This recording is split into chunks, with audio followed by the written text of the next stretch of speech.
And here we are in the tower level there of Gargoyle's quest. There's a couple of new enemies, but for the most part, this is the big test for your abilities. These trees will split into 3 shots when you destroy them. And then we will also see in just a moment the bees, but I'll have to talk about them in a moment because there's a trap right here. You have to watch out for those guys.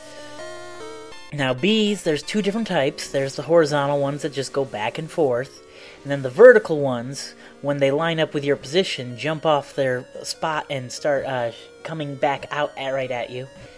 It's a good idea to try to lure them out from their position.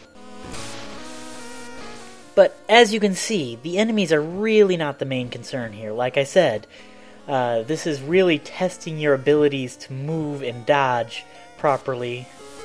And this is really the way the game tends to go, of making sure you know what you're doing when you're doing it, or else you're not going to make any progress.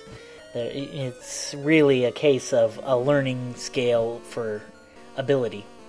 These pillars are the main obstacle in this level, where they go back and forth, as you can see, but their path is determined by the screen position, and you can manipulate them that way to be where you want to be to climb better.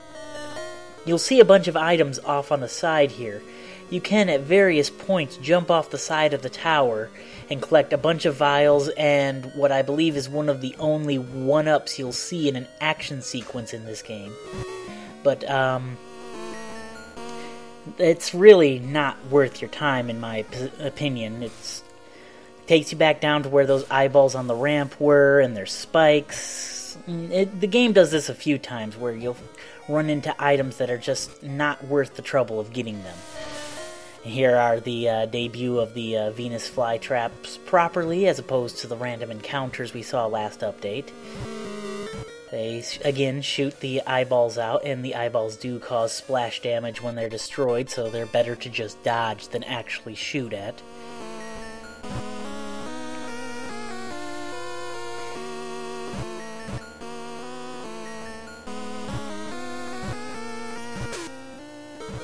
And here I start messing up in my game here, but that's okay.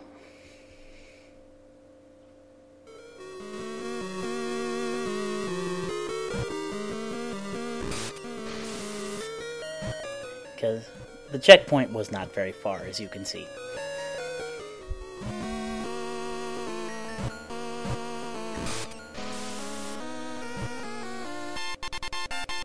Luckily the vials regenerate too, that's handy.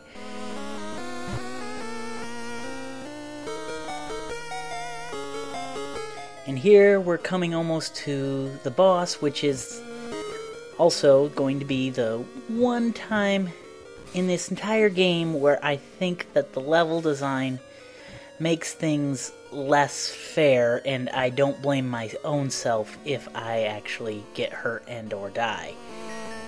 As you can see, the walls are changing dramatically, and that is what the boss is. There's actually 4 of those in the various corners of the room, these eyeball monsters.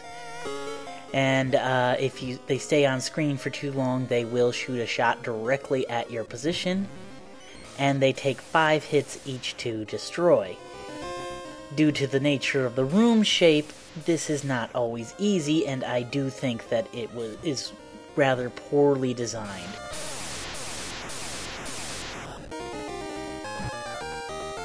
As you can see, this guy's a little harder because I have to be on the moving platform to get to him. However, I can use that to my advantage to bait out his shots so that he does not hit me. But unfortunately, there's only enough time to hit him twice per cycle of the moving pillar. We'll get back to that guy. This guy is probably the easiest of the 4 to hit, and yet I still let myself get hit by him. While meanwhile, this guy over here is the hardest because the spikes on the ground are just long enough that we can't keep him in shot while standing. It's very, very obnoxious, and it took me a very long time to be able to beat him properly, because it took me a long time to learn my skills.